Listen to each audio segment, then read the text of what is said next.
আসসালামু আলাইকুম। আমন্ত্রণ বাংলা ভিশন সংবাদে আপনাদের সাথে আছি সঙ্গীতা খান। শুরুতেই বিআরবি কেবলস সংবাদ শিরোনাম। একাদশ সংসদ নির্বাচন প্রশ্নবিদ্ধ ও বিতর্কিত, কমিশনের অবস্থান ছিল লজ্জাজনক, প্রতিবেদন টিআইবির। সংলাপ নিয়ে ধূম্রজাল নেই, প্রয়োজন নেই রাজনৈতিক দলের সাথে বৈঠক, বললেন ওবায়দুল কাদের। সংরক্ষিত নারী আসনে মনোনয়ন ফর্ম বিক্রি শুরু। সংলাপের আগে জাতির কাছে ক্ষমা চাইতে হবে সরকারকে, বলেন মির্জা ফখরুল। হত্যা লুটপাটের মাধ্যমে নৈরাজ্যকর পরিস্থিতির অভিযোগ। ব্রাহ্মণবাড়িয়ার ইসলামপুরে বরযাত্রীবাহী মাইক্রোবাস খাদে পড়ে 5 জন নিহত, আহত অন্তত 4।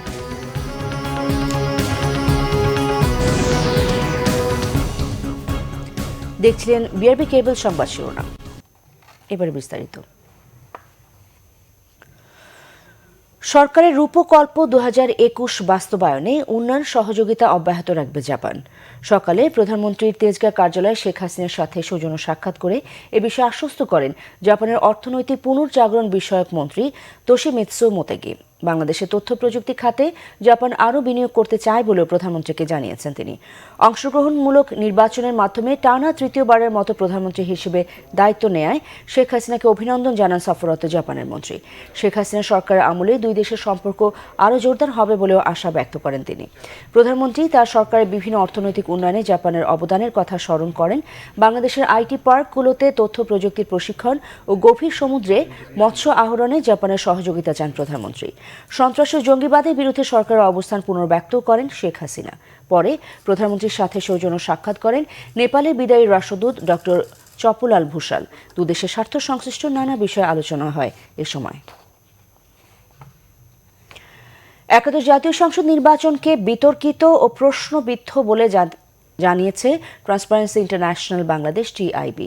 নির্বাচনের আচরণবিধির ব্যাপক লঙ্ঘনের পাশাপাশি কমিশনের আচরণ বৈষম্যমূলক ছিল বলেও জানিয়েছে টিআইবির নির্বাহী পরিচালক ডক্টর ইফতেখারুজ্জামান। আর গণতন্ত্রের স্বার্থে নির্বাচনের অনিয়মগুলোর বিচার বিভাগীয় তদন্তের সুপারিশ করেছেন সংস্থাটির ট্রাস্টি বোর্ডের সভাপতি সুলতানা কামাল। একাদশ জাতীয় সংসদ নির্বাচন প্রক্রিয়া পর্যালোচনা শীর্ষক প্রাথমিক প্রতিবেদন প্রকাশ উপলক্ষে সংবাদ সম্মেলনে টিআইবি জানায়, এবারের নির্বাচন ছিল ত্রুটিপূর্ণ। 300 আসন থেকে দৈব চয়নের মাধ্যমে 50টি আসনে নির্বাচন পূর্ব, নির্বাচনের সময় ও ফলাফল ঘোষণার পর পর্যন্ত পরিচালিত গবেষণায় দেখা গেছে প্রচারণাসহ বিভিন্ন ক্ষেত্রে প্রার্থীরা সমান সুযোগ পাননি। বেশিরভাগ আসনে ক্ষমতাসীন দলকে বেশি সক্রিয় দেখা গেছে। 50টির মধ্যে 33টি আসনের এক বা একাধিক কেন্দ্রে আগের রাতে ব্যালটে সিল মারা হয়েছিল বলে গবেষণা প্রতিবেদনে দাবি করেছে টিআইবি। প্রতিপক্ষের পোলিং এজেন্টকে কেন্দ্রে প্রবেশ করার সুযোগ না দেয়া, নির্বাচনের আগে রাতে ব্যালটে সিল দেওয়া, ভোটারকে কেন্দ্রে প্রবেশ করতে বাধা দেওয়া, বুথ দখল করে প্রকাশ্যে সিল মারা, জোর করে নির্দিষ্ট মার্কায় ভোট দিতে বাধ্য করা, ভোট শুরু হওয়ার আগেই ব্যালট পেপারে ভর্তি বাক্স দেখা যায় কোথাও কোথাও, ভোট গ্রহণ শেষ হওয়ার আগেই ব্যালট পেপার শেষ হয়ে যায় কোথাও কোথাও। আচরণবিধির ব্যাপক লঙ্ঘন হয়েছে। সেই ধরনের লঙ্ঘনের অভিযোগের কারণে নির্বাচনকে প্রশ্নবিদ্ধ এবং একটি অভূতপূর্ব নির্বাচন অনুষ্ঠিত হয়েছে বলা যায়, যার ফলাফল অনেকের কাছে অবিশ্বাস্য হিসাবে আলোচিত হয়েছে এবং নির্বাচন কমিশনের ভূমিকা অবশ্যই ব্যাপকভাবে লজ্জাজনক ছিল। প্রশাসন এবং আইন প্রয়োগকারী সংস্থার ভূমিকা ছিল বিতর্কিত। টিআইবির নির্বাহী পরিচালক জানান, এই নির্বাচনে প্রত্যাশিত নিরপেক্ষ ভূমিকা পালনে ব্যর্থ হয়েছে নির্বাচন কমিশন। এজন্য নির্বাচন অংশগ্রহণমূলক হলেও প্রতিদ্বন্দ্বিতাপূর্ণ হয়নি বলে মত টিআইবির। তবে এটিকে আংশিক অংশগ্রহণমূলক বলা যেতে পারে। তার কারণ হচ্ছে যে প্রার্থিতা ছিল সবগুলো দলের, কিন্তু সবগুলো দলের সমান প্রচারণা ছিল না। সমান প্রতিযোগিতার ক্ষেত্র নিশ্চিত করার ক্ষেত্রে নির্বাচন কমিশন যথাযথ ভূমিকা পালন করতে পারেনি। নির্বাচনী আচরণবিধি লঙ্ঘনের নিয়ন্ত্রণে বৈষম্যমূলক আচরণ দেখা গেছে নির্বাচন কমিশনের পক্ষ থেকে। নির্বাচনের অনিয়মগুলো বিচার বিভাগীয় তদন্তের দাবি জানায় টিআইবি।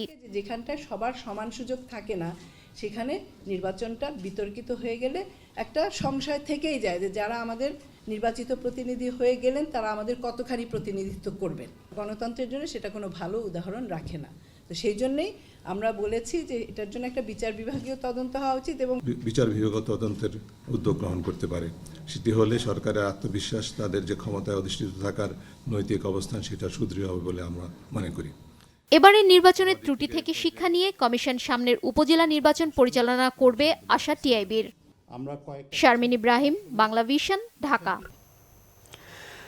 আওয়ামী লীগ সাধারণ সম্পাদক ওবায়দুল কাদের বলেছেন, সংলাপ নিয়ে ধূম্রজালের কিছু নেই। জাতীয় ও আন্তর্জাতিকভাবে স্বীকৃত নির্বাচনের পর সংলাপের কোনো প্রয়োজন নেই, এই দাবি হাস্যকর বলে মন্তব্য করেন তিনি। উপজেলা নির্বাচন জোটগতভাবে নয়, দলীয়ভাবে হবে বলেও জানিয়েছেন তিনি। 19 জানুয়ারি সোহরাওয়ার্দী উদ্যানে বিজয় সমাবেশ সফল করতে বর্ধিত সভার আয়োজন করে ঢাকা মহানগর উত্তর আওয়ামী লীগ। স্বরাষ্ট্রমন্ত্রী আসাদুজ্জামান খান বলেন, এবারের নির্বাচনে জঙ্গিবাদের পৃষ্ঠপোষকদের ভরাডুবি হয়েছে। কথা বলেন গায়েবী মামলা নিয়েও। এখানে গায়েবী মামলা বলে আমরা কিছু আমাদের অভিযান নেই, আমরা সুনির্দিষ্ট অভিযোগের মাধ্যমে আমরা মানে যারা আসামি কিংবা যারা অন্যায় করেছেন তাদেরকে আমরা আইনি ব্যবস্থা নিয়েছি। আওয়ামী লীগ সাধারণ সম্পাদক ওবায়দুল কাদের দাবি করেন, রাজনৈতিক দলগুলোর সাথে গণভবনে শুভেচ্ছা বিনিময়ের কথা বলেছেন তিনি। প্রশ্ন রাখেন, এখানে সংলাপের প্রসঙ্গ কেন এলো? পরামর্শ দেন, সমাবেশের দিন পুরোপুরি স্বস্তি দিতে না পারলেও দুর্ভোগ যতটা সম্ভব যেন কম হয় সেদিকে নেতাকর্মীদের সতর্ক থাকার। ঐক্যফ্রন্ট, যুক্তফ্রন্ট, বিএনপি সহ বামপন্থী দল, ইসলামী দল মিলে ৭৫টি দলের সঙ্গে তিনি বিভিন্ন পর্যায়ে সংলাপ করেছেন। সেই দলগুলোকে তাদের নেতৃবৃন্দকে আবারও গণভবনে তিনি আমন্ত্রণ জানাতে চান শুভেচ্ছা বিনিময়ের জন্য। আমন্ত্রণ জানানোর অর্থ সংলাপ নয়। আর সংলাপ, নির্বাচন নিয়ে সংলাপের কোনো প্রয়োজনও নেই। এ নিয়ে ধূম্রজাল কেন হবে? আমরা তো সংলাপ শব্দটি উচ্চারণ করি। এদিকে একাদশ সংসদে সংরক্ষিত নারী আসনের জন্য দলীয় মনোনয়ন ফর্ম বিক্রি শুরু করেছে আওয়ামী লীগ। ধানমন্ডি কার্যালয়ে এ কার্যক্রমের উদ্বোধন করেন দলের সাধারণ সম্পাদক। মনোনয়ন ফর্ম সংগ্রহ করতে সকাল থেকেই ধানমন্ডি কার্যালয়ে জড়ো হন মনোনয়ন প্রার্থীরা। তাইমুর রশিদ, বাংলা ভিশন, ঢাকা। আলোচনা কিংবা সংলাপের আগে ভোট নিয়ে জাতির সাথে প্রতারণার জন্য সরকারকে ক্ষমা চাইতে বলেছেন বিএনপি মহাসচিব মির্জা ফখরুল ইসলাম আলমগীর। তিনি অভিযোগ করেছেন, ৩০ ডিসেম্বরের পর থেকে সারা দেশে বিরোধী মতের নেতাকর্মীদের ওপর নতুন করে নির্যাতনের খড়গ নেমে এসেছে। হত্যা, লুটপাটের মাধ্যমে তৈরি করা হয়েছে নৈরাজ্যকর পরিস্থিতি। যশোর উপশহরের যুবদল নেতা আহত ফয়সালকে দেখতে ঢাকা মেডিকেল কলেজ হাসপাতালে যান বিএনপি মহাসচিব মির্জা ফখরুল ইসলাম আলমগীর। নির্বাচনের পরদিন সরকারি দলের নেতা কর্মীদের হাতে তিনি নির্যাতিত হয়েছেন বলে অভিযোগ বিএনপি মহাসচিবের। প্রত্যেকটি জেলায়, উপজেলায়, কেন্দ্রে, ইউনিয়নে বিরোধী মত যারা আছে তাদেরকে খুঁজে খুঁজে বের করা, তাদেরকে অত্যাচার করা, শারীরিক নির্যাতন, দৈহিক নির্যাতন, খুন, তাদের বাড়িঘর দখল করা, লুট করা, দোকানপাট লুট করা, একটা চরম নৈরাজ্যকর পরিস্থিতি সৃষ্টি করেছে। আজকে মানুষগুলোকে গিনিপিগ হিসেবে ব্যবহার করে তারা তাদের কাজ করছে এবং তাদের নিজেদের সম্পদ বৃদ্ধি করা, জনগণের অধিকারকে ক্ষুণ্ণ করা এবং বিদেশি প্রভুদের মনতুষ্টির জন্য তারা এইসবগুলো কাজ করছে। নির্বাচন পরবর্তী সংলাপের বিষয়ে কথা বলেন তিনি। জাতির সঙ্গে যে ভয়াবহ একটা মিথ্যাচার তারা করেছেন, সেই মিথ্যাচারটার জন্য প্রতারণা করেছেন, জাতিকে বঞ্চিত করেছেন, এইটা যেন তারা স্টেডিয়ামে গিয়ে মাপ চান, তারপর অন্যান্য জাতি, দল, মত সকলের সঙ্গে আলোচনা করার একটা পথ তৈরি হবে। এর আগে নয়াপল্টন বিএনপির কেন্দ্রীয় কার্যালয়ে সংবাদ সম্মেলন করেন দলের সিনিয়র যুগ্ম মহাসচিব রুহুল কবির রিজভী। তিনি অভিযোগ করেন, গার্মেন্টস শিল্পে অস্থিরতা বজায় রেখে অন্য পক্ষকে সুবিধা দিতে চায় সরকার। অপরিহার্য। সিকান্দার রেমান, বাংলা ভিশন, ঢাকা। পররাষ্ট্রমন্ত্রী ডক্টর AK আব্দুল মোমেন বলেছেন, মিয়ানমারের সাথে বন্ধুত্ব সুলভ আচরণের মাধ্যমে রোহিঙ্গা সমস্যার সমাধান করতে হবে। আর তা না হলে দুই দেশই ক্ষতিগ্রস্ত হবে। দায়িত্ব নেওয়ার পর প্রথমবার সিলেটে পৌঁছে হযরত শাহজালাল রহমতুল্লাহি আলাইহির মাজার জিয়ারত শেষে সাংবাদিকদের এক প্রশ্নের জবাবে পররাষ্ট্রমন্ত্রী কথা বলেন। ডক্টর AK আব্দুল মোমিন বলেন, রোহিঙ্গা ইস্যু আন্তর্জাতিক বিষয়ে, আন্তর্জাতিক সম্প্রদায়ও চায় রোহিঙ্গা প্রত্যাবাসন। এই সমস্যার শান্তিপূর্ণ সমাধানে বিশ্ব নেতাদের এগিয়ে আসার আহ্বান জানান তিনি। পরে তিনি সিলেট কেন্দ্রীয় শহীদ মিনারে শ্রদ্ধা নিবেদন করেন। এর আগে বেলা 1:30টায় ঢাকা থেকে বিমানে করে সিলেটে পৌঁছান মন্ত্রী। সেখানে নেতাকর্মীরা তাকে শুভেচ্ছা জানান।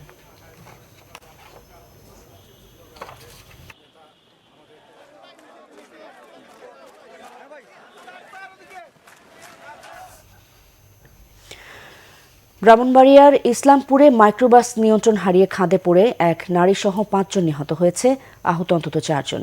বেলা 3টার দিকে এই ঘটনা ঘটে। পুলিশ ও প্রত্যক্ষদর্শীরা জানায়, ঢাকা থেকে যাওয়া একটি মাইক্রোবাস সিলেটে বিয়ের অনুষ্ঠানে যোগ দিতে যাচ্ছিল। ঢাকা সিলেট মহাসড়কের ইসলামপুরে পৌঁছলে মাইক্রোবাসটি নিয়ন্ত্রণ হারিয়ে পাশের খাদে পড়ে যায়। এতে ঘটনাস্থলে মাইক্রোবাসের যাত্রী 5 জন নিহত হয়। আহত হয় চালকসহ আরও 4 জন। নিহতরা হল পরশ, অপু, হাসান, জামাল, রিজন ও ঝুমুর। খবর পেয়ে ফায়ার সার্ভিস ও পুলিশ স্থানীয়দের সহায়তায় হতাহতদের উদ্ধার করে। দুর্বৃত্তদের হামলায় ক্ষত বিক্ষত মাদারীপুর কালকিনির স্কুল ছাত্রী শুক্তারা। তার চিকিৎসা চলছে বরিশাল মেডিকেল কলেজ হাসপাতালে।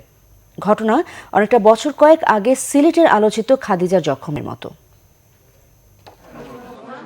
বখাটেদের হামলায় গুরুতর আহত শুক্তারাকে তাৎক্ষণিক নেওয়া হয় মাদারীপুরের কালকিনি উপজেলা স্বাস্থ্য কমপ্লেক্সে।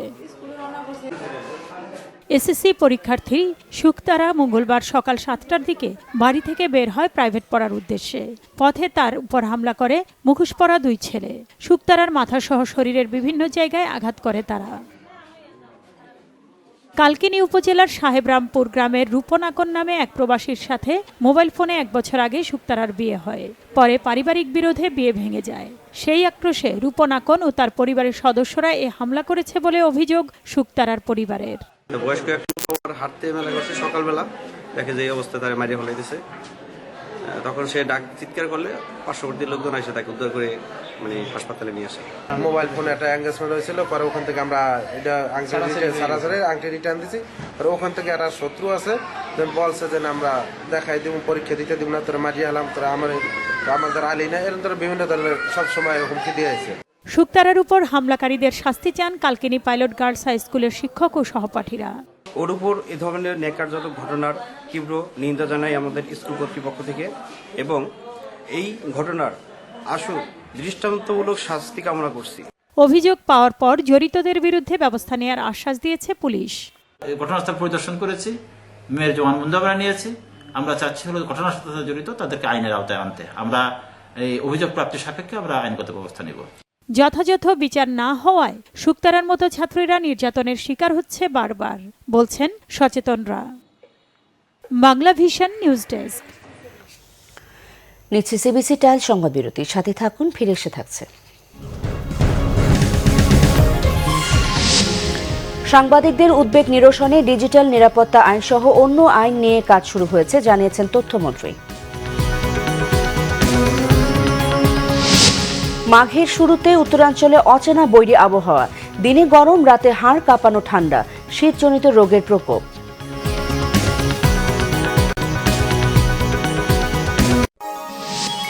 আপনারা দেখছেন বাংলা ভিশন সংবাদ।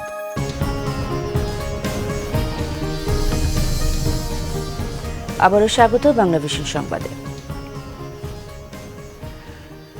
সাংবাদিকদের উদ্বেগ নিরসনে ডিজিটাল নিরাপত্তা আইন সহ অন্যান্য আইন নিয়ে কাজ শুরু করা হয়েছে, জানিয়েছেন তথ্যমন্ত্রী ডক্টর হাসান মাহমুদ। তিনি বলেন, অনলাইন গণমাধ্যমের জন্য শীঘ্রই নীতিমালা ও রেজিস্ট্রেশনের ব্যবস্থা করা হচ্ছে। এতে ভুঁইফোর অনলাইন মিডিয়া বন্ধ হয়ে যাবে। দুপুরে চট্টগ্রাম সার্কিট হাউসে মহানগর উত্তর ও দক্ষিণ জেলা আওয়ামী লীগের নেতাকর্মীদের সাথে মতবিনিময় সভায় সাংবাদিকদের তিনি একথা বলেন। তথ্যমন্ত্রী বলেন, শীঘ্রই নবম ওয়েজ বোর্ড বাস্তবায়ন করা হবে। পরে ওয়েজ বোর্ডে ইলেকট্রনিক মিডিয়ার সাংবাদিকদের অন্তর্ভুক্তির বিষয়ে কাজ করার কথা জানান তিনি। ওয়েজ বোর্ড বাস্তবায়নের ঘোষণা দিয়েও যেসব গণমাধ্যম তা করছে না, তারও তদারকি করা হবে বলে জানান তথ্যমন্ত্রী। মাঘের শুরুতে উত্তরাঞ্চলের আবহাওয়া এখন বেশ বৈরী। দিনে তেমন ঠান্ডা না থাকলেও রাতে জেঁকে বসছে শীত। আবহাওয়ার এই তারতম্যের সাথে রংপুর ও গাইবান্ধায় পাল্লা দিয়ে বেড়েছে শীতজনিত রোগ। বেশি আক্রান্ত শিশু ও বৃদ্ধরা। রোগীর চাপ সামলাতে হিমশিম খাচ্ছে হাসপাতাল কর্তৃপক্ষ। এবারের মাঘের শীত অনেকটাই অচেনা লাগছে উত্তরের মানুষের কাছে। এখন আর দিনরাত 24 ঘন্টায় শীত নেই। রাতে প্রচণ্ড ঠান্ডা থাকলেও দিনে লাগছে বেশ গরম। আবহাওয়ার এই তারতম্যের কারণে রংপুরে বেড়েছে শীতজনিত রোগের প্রকোপ। রংপুর মেডিকেল কলেজ হাসপাতালে তিল পরিমাণ ঠাঁই নেই। ওয়ার্ডে জায়গা না হওয়ায় মেঝে ও বারান্দায় চিকিৎসা নিচ্ছেন অনেকেই। পরশুদিন থেকে পাতলা পায়খানা, এই জন্যে কালকে নিয়ে যাচ্ছি। বড় ডাক্তার যে আসে তাদের বলা হলো যে স্যার আমার বাচ্চা তো অসুস্থ হইতেছে, তো একটু ভালো করে দেখেন। ভালো করে কিভাবে দেখবো, কিভাবে দেখতে বলেন আমাকে? কাশ, জ্বর আর ওই শ্বাসকষ্ট। ধারণ ক্ষমতার 2 গুণ বেশি রোগীকে সেবা দিতে হিমশিম খাচ্ছে কর্তৃপক্ষ। আক্রান্তদের নিয়মিত ওষুধ খাওয়া, পুষ্টিকর খাবার ও গরম কাপড় পরার পরামর্শ দিয়েছেন চিকিৎসকরা। 5টা ওয়ার্ড মিলে 392টা রোগী ভর্তি আছে এবং বিছানা ছাড়াও নিচে আছে। আমাদের জায়গার স্বল্পতার জন্য ডাক্তাররা যারা আছেন সে ডাক্তাররা চেষ্টা করতেছে। আবহাওয়ার পরিবর্তনের কারণে যে সমস্ত অসুবিধা হয় শরীরে, সেগুলো থেকে নিজেকে একটু সতর্কভাবে চলতে হবে, যেন ধুলাবালি বেশি না লাগে, ধোঁয়া বেশি না লাগে। দিনের চেয়ে রাত বড় হওয়ায় রাতে বেশি ঠান্ডা অনুভূত হচ্ছে বলে জানিয়েছেন আবহাওয়াবিদরা। সূর্যটা খারাপভাবে কিরণ না দিয়ে কোনাকুনিভাবে কিরণ দিচ্ছে। কোনাকুনিভাবে কিরণ দেওয়ার কারণে সূর্য রশ্মিটা বেশি স্প্রেড আউট হয়ে যাচ্ছে, ছড়িয়ে পড়তেছে, তাপ নির্গমন কম হচ্ছে। উত্তরের আরেক জেলা গাইবান্ধায়ও শীতে কাহিল অবস্থা শিশুদের। জেলা সদর হাসপাতালে রোগীর অতিরিক্ত চাপ। প্রয়োজনীয় চিকিৎসা দেওয়ার চেষ্টা করছেন চিকিৎসকরা। আমার বাচ্চার আজকে 3 দিন থেকে পাতলা পায়খানা আর হলো বমি। বিশুদ্ধ খাবার খাবে, বিশুদ্ধ পানি খাবে, এর পরামর্শ দেওয়া হচ্ছে। আর কোনো মতে যেন বাচ্চাদের ঠান্ডা না লাগায়। ভাইরাসের এগেনস্টে কোনো অ্যান্টিবায়োটিক কাজ করে না, কাজে এই ডায়রিয়াগুলো ওই প্রথমে বমি নিয়ে আসে, পরে পাতলা পায়খানা হয় এবং একটা নির্দিষ্ট কোর্সের পরে তারা নিজেরাই এমনি থেকে ভালো হয়ে যায়। শীত থেকে শিশুদের রক্ষায় অভিভাবকদের আরও সচেতন হওয়ার পরামর্শ দিয়েছেন চিকিৎসকরা। Banglavision news desk. গোপালগঞ্জের সদর উপজেলায় এক ব্যবসায়ীকে পিটিয়ে হত্যা করেছে দুর্বৃত্তরা। সোমবার রাতে গোপীনাথপুর শরীফপাড়া গ্রামে এই হত্যাকাণ্ডের ঘটনা ঘটে। নিহত ব্যবসায়ীর নাম বিলু শরীফ। স্বজনরা জানায় রাত 10টার দিকে দোকান বন্ধ করে বিলু শরীফ বাড়ি ফেরার সময় দুর্বৃত্তরা তাকে হাতুড়ি দিয়ে বেধড়ক পিটিয়ে পালিয়ে যায়। পথচারীরা বিলুকে অচেতন অবস্থায় উদ্ধার করে গোপালগঞ্জ জেনারেল হাসপাতালে ভর্তি করে। পরে অবস্থার অবনতিতে তাকে খুলনা মেডিকেল কলেজ হাসপাতালে নেওয়া হলে চিকিৎসাধীন অবস্থায় বিলুর মৃত্যু হয়।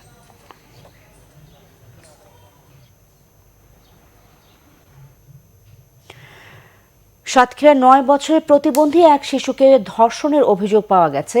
গ্রেফতার করা হয়েছে ধর্ষক সাজিদুল ইসলামকে। সদর থানার ওসি মুস্তাফিজুর রহমান জানান, সোমবার সন্ধ্যায় শহরের তালতলা হাই স্কুল সংলগ্ন এলাকায় ধর্ষক সাজিদুলের বাড়িতে এই ঘটনা ঘটে। এ ঘটনায় শিশুটির বাবা আব্দুল লতিফ মামলা করলে গ্রেফতার করা হয় ধর্ষক সাজিদুলকে। নির্যাতিত শিশুর চিকিৎসা চলছে সদর হাসপাতালে।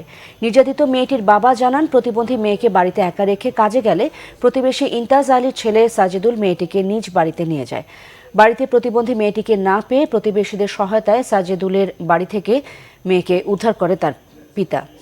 মেয়েটিকে হাসপাতালের সময় বাধা দেওয়া সহ তাদের ওপর হামলাও চালানো হয় বলে অভিযোগ করেছে শিশুটির পরিবার। এতে আহত হন শিশুটির বাবা সহ আরও 2 জন। দেশে বিভিন্ন জায়গার আরও কিছু খবর নিয়ে থাকছে একটি ডেস্ক রিপোর্ট। বেতন বাড়ানোর দাবিতে কর্মবিরতি পালন করেছেন রংপুরের সনিক প্রাইম গ্রুপের শ্রমিকরা।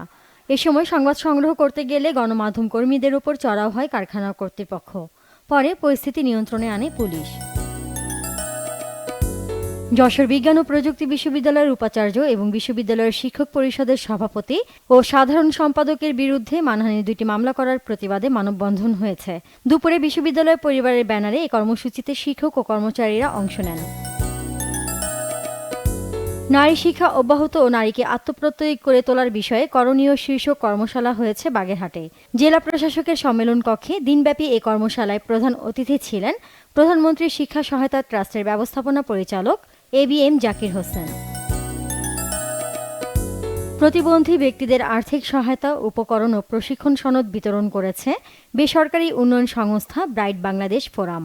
সকালে চট্টগ্রাম নগরীর শিশু একাডেমি প্রাঙ্গণে প্রতিবন্ধী ব্যক্তিদের মধ্যে অর্থ সহায়তা, সেলাই মেশিন ও সনদ বিতরণ করা হয়। এ সময় ব্রাইট বাংলাদেশ ফোরামের প্রধান নির্বাহী উৎপল বড়ুয়া সহ অন্যরা উপস্থিত ছিলেন। চিটাগাং ল একাডেমির 11তম প্রতিষ্ঠাবার্ষিকী ও নবীন আইনজীবীদের সংবর্ধনা অনুষ্ঠান জেলা প্রেস ক্লাব মিলনায়তনে অনুষ্ঠিত হয়। সংগঠনের প্রতিষ্ঠাতা পরিচালক অ্যাডভোকেট এস.এম. সিরাজউদ্দৌলার সভাপতিত্বে অনুষ্ঠানে প্রধান অতিথি ছিলেন দক্ষিণ জেলা আওয়ামী লীগ সভাপতি মোসলেউদ্দিন আহমেদ। আগামী 19 জানুয়ারি জাতীয় ভিটামিন এ+ ক্যাম্পেইন নিয়ে সাংবাদিকদের ওরিয়েন্টেশন কর্মশালা হয়েছে নীলফামারীতে। এতে প্রধান অতিথি ছিলেন সিভিল সার্জন রণজিৎ কুমার বর্মন। কুড়িগ্রামে জনপ্রিয় হয়ে উঠেছে ইউনিয়ন বীজ ব্যাংক। বীজ ধান সংরক্ষণ উপলক্ষে হলখানা ইউনিয়ন পরিষদে আয়োজন করা হয় দিনব্যাপী ইউনিয়ন বীজ মেলা। এর উদ্বোধন করেন কৃষি সম্প্রসারণ বিভাগের উপপরিচালক doctor Mustafizur Rahman Pradhan. Nazneen Akhter, Bangla vision news desk. আমরা সংবাদ শেষ করব বিআরবি কেবল শিরোনামগুলো আরেকবার জানিয়ে। একাদশ সংসদ নির্বাচন প্রশ্নবিদ্ধ বিতর্কিত, কমিশনের অবস্থান ছিল লজ্জাজনক, প্রতিবেদন টিআইবির। সংলাপ নিয়ে ধূম্রজাল নেই, প্রয়োজনে রাজনৈতিক দলের সাথে বৈঠক, বললেন ওবায়দুল কাদের। সংরক্ষিত নারী আসনে মনোনয়ন ফর্ম বিক্রি শুরু। সংলাপের আগে জাতির কাছে ক্ষমা চাইতে হবে সরকারকে, বললেন মির্জা ফখরুল। হত্যা লুটপাটের মাধ্যমে নৈরাজ্যকর পরিস্থিতির অভিযোগ। ব্রাহ্মণবাড়িয়ার ইসলামপুরে বরযাত্রীবাহী মাইক্রোবাস খাদে পড়ে 5 জন নিহত, আহত অন্তত 4।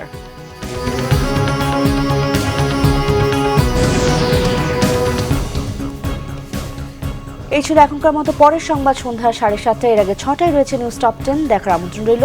এছাড়া ফেসবুকে বাংলা ভিশন সংবাদ সরাসরি দেখতে লগ ইন করতে পারেন facebook.com/বাংলাভিশনে। সাথে ছিলেন তাই সবাইকে ধন্যবাদ।